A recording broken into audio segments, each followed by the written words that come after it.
Team दृष्टि प्रस्तुत कर रही है किताबों की एक नई श्रृंखला प्रीलिम्स प्रैक्टिस सीरीज। इस सीरीज में हैं 6 पुस्तकें जिनकी मदद से आप कर सकेंगे प्रीलिम्स परीक्षा के लिए 10,000 से अधिक प्रश्नों का अभ्यास, ताकि परीक्षा में अधिकांश प्रश्न आपको जाने पहचाने से लगें और आप आसानी से भेद सकें प्रीलिम्स का चक्रव्यूह। इन किताबों में शामिल हैं आज तक पूछे गए व भविष्य के लिए संभावित सभी प्रश्न, IAS, PCS, UGC net, CDS, NDA व सीएपीएफ आदि सभी परीक्षाओं के प्रश्नों का संकलन, प्रत्येक प्रश्न के उत्तर की विस्तृत व्याख्या। प्रीलिम्स प्रैक्टिस सीरीज की 6 किताबें हैं। भारतीय संविधान व राज्य व्यवस्था 1600 से ज्यादा प्रश्न, भारतीय इतिहास एवं कला संस्कृति 2300 से ज्यादा प्रश्न, भूगोल एवं पर्यावरण पारिस्थितिकी 2500 से ज्यादा प्रश्न, भारतीय अर्थव्यवस्था 1200 से ज्यादा प्रश्न, सामान्य विज्ञान एवं विज्ञान प्रौद्योगिकी 1500 से ज्यादा प्रश्न, भारत 2020 बजट, आर्थिक सर्वेक्षण व करंट अफेयर्स, इसमें हैं 1500 से ज्यादा प्रश्न। खरीदने के लिए संपर्क कीजिए अपनी नजदीकी बुक शॉप से या विजिट कीजिए हमारी वेबसाइट drishtiis.com या मंगवा लीजिए अमेज़न अथवा फ्लिपकार्ट से। आपकी सुविधा के लिए इन किताबों के डायरेक्ट लिंक्स इस वीडियो के डिस्क्रिप्शन और कमेंट बॉक्स में दिए गए हैं।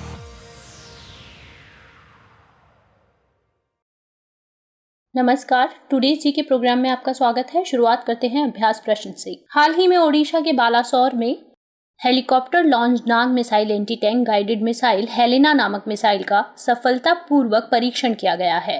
इस मिसाइल का नया नाम क्या है? ऑप्शंस है ध्रुव, रुद्र, ध्रुवास्त्र या रुद्राक्ष। हाल ही में helicopter launch Nag missile anti tank guided missile Helina नामक एंटी टैंक मिसाइल ध्रुवास्त्र का सफलतापूर्वक परीक्षण किया गया है। यह परीक्षण ओडिशा के बालासोर में किया गया। Dhruvastra missile made in India मुहिम के तहत तैयार की गई है। इसका इस्तेमाल भारतीय सेना के ध्रुव हेलीकॉप्टर के साथ किया जाएगा। हालांकि टेस्ट के दौरान हेलीकॉप्टर का इस्तेमाल नहीं किया गया था। पहले इस मिसाइल का नाम नाग था, जिसे अब बदल दिया गया है। इस मिसाइल की क्षमता लगभग 4 किलोमीटर तक बताई जा रही है। डीआरडीओ के अनुसार ध्रुवास्त्र तीसरी पीढ़ी की एंटी टैंक मिसाइल है। तो अभ्यास प्रश्न का सही उत्तर है ऑप्शन सी, ध्रुवास्त्र। आप में से अधिकतर लोगों ने इसका सही आंसर कमेंट बॉक्स में दिया भी है। हमारे वीडियो अंग्रेजी में देखने के लिए फॉलो करें हमारा ही दूसरा यूट्यूब चैनल दृष्टि आईएएस इंग्लिश। शुरुआत करते हैं आज के पहले सवाल की। केंद्रीय गृह मंत्री द्वारा वृक्षारोपण अभियान का शुभारंभ किया गया। यह अभियान कितने जिलों में आयोजित किया गया है? ऑप्शंस है 40 जिलों में, 38 जिलों में, 45 जिलों में या 58 जिलों में। केंद्रीय गृह मंत्री श्री अमित शाह ने नई दिल्ली में केंद्रीय कोयला, खान एवं संसदीय कार्य मंत्री श्री प्रहलाद जोशी की उपस्थिति में वृक्षारोपण अभियान का शुभारंभ किया। इस शुभारंभ समारोह के दौरान केंद्रीय गृह मंत्री ने 6 इको पार्कों, पर्यटन स्थलों का उद्घाटन और शिलान्यास किया। कोयला के भंडार वाले 10 राज्यों के 38 जिलों में फैले 130 से अधिक स्थानों पर वीडियो कॉन्फ्रेंसिंग के माध्यम से यह आयोजन हुआ। इस दौरान कोयला पीएसयू की खदानों, कॉलोनियों और अन्य उपयुक्त इलाकों में बड़े पैमाने पर वृक्षारोपण किया गया और आस पड़ोस के इलाकों में पौधे वितरित किए गए, ताकि समाज द्वारा वृक्षारोपण को बढ़ावा दिया जा सके। आत्मनिर्भरता के लिए राजस्व उत्पन्न करने और स्थानीय लोगों के रोजगार की संभावनाएं पैदा करने के लिए इन स्थलों की योजना बनाई जा रही है। इस तरह पहले सवाल का सही उत्तर है ऑप्शन बी, 38 जिलों में।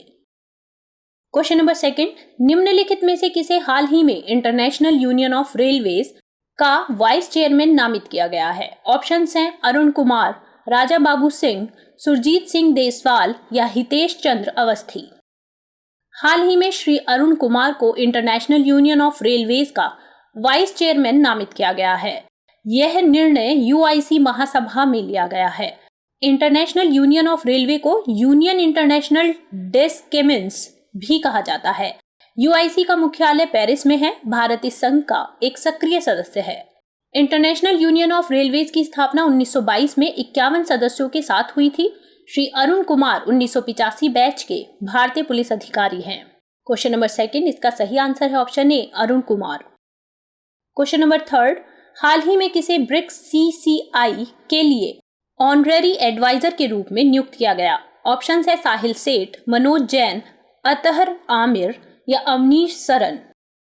मुंबई सीमा शुल्क उपायुक्त साहिल सेठ को BRICS Chamber of Commerce and Industry (CCI) के लिए संचालन समिति के मानद सलाहकार के रूप में नियुक्त किया गया है। यह भूमिका स्वैच्छिक आधार पर है। इसके अंतर्गत पद के लिए कोई पारिश्रमिक शामिल नहीं है। BRICS Chamber of Commerce and Industry एक मूल संगठन है जो ब्रिक्स में वाणिज्य और उद्योग को बढ़ावा देता है। ब्रिक्स CCI का उद्देश्य मुख्य रूप से युवा उद्यमियों तक पहुंच बनाना है।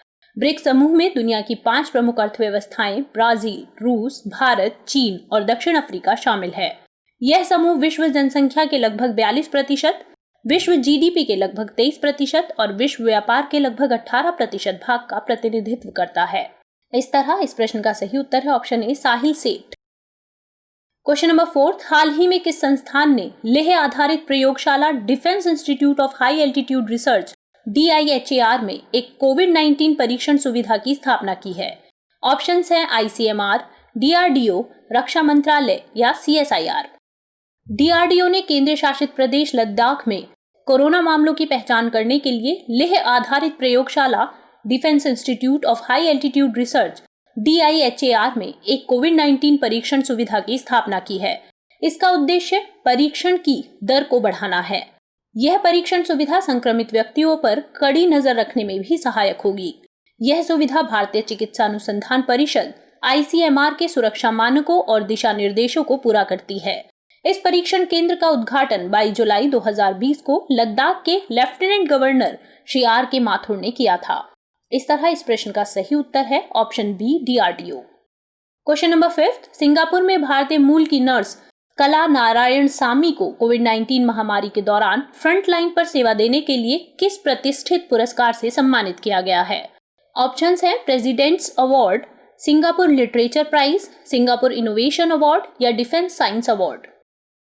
सिंगापुर में कोरोना महामारी के दौरान फ्रंटलाइन वॉरियर के तौर पर काम करने वाली भारतीय मूल की नर्स को राष्ट्रपति पुरस्कार से सम्मानित किया गया है।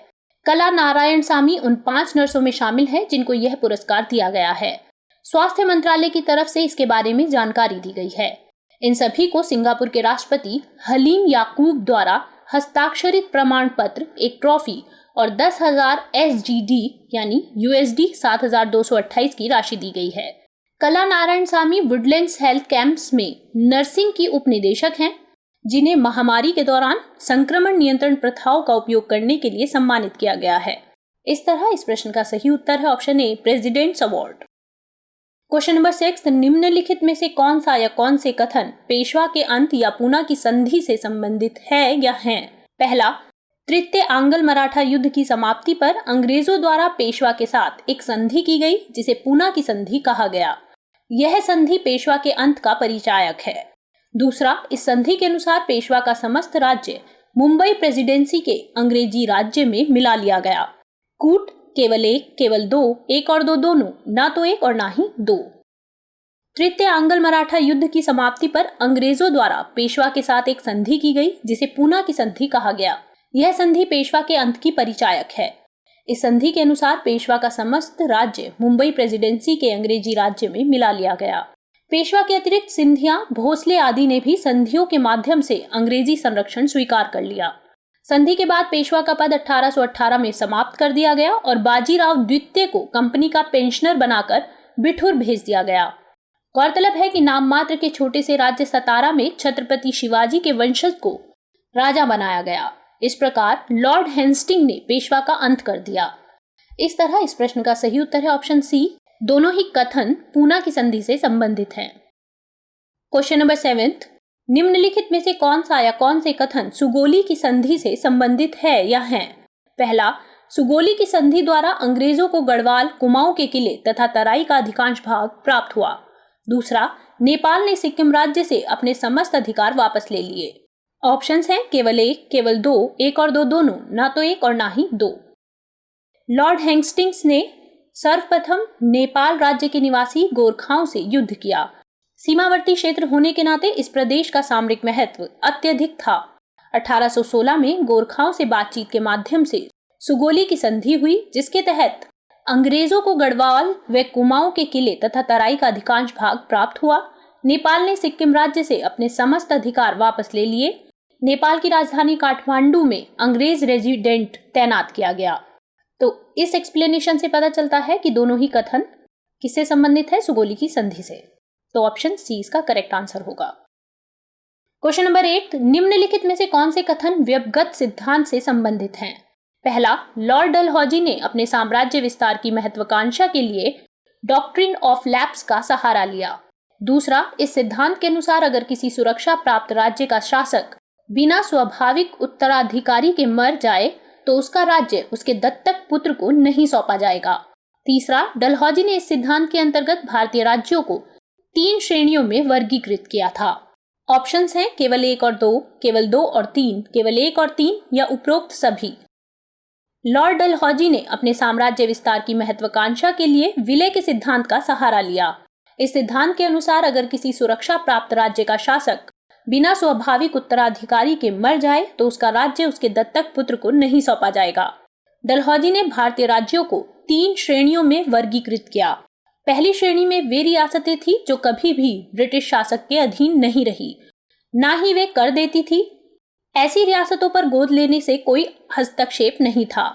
दूसरी श्रेणी में वे रियासतें थी जो मुगल साम्राज्य या पेशवा के अधीन थी और उन्हें कर देती थी, लेकिन अब वे अंग्रेजों के अधीनस्थ थी।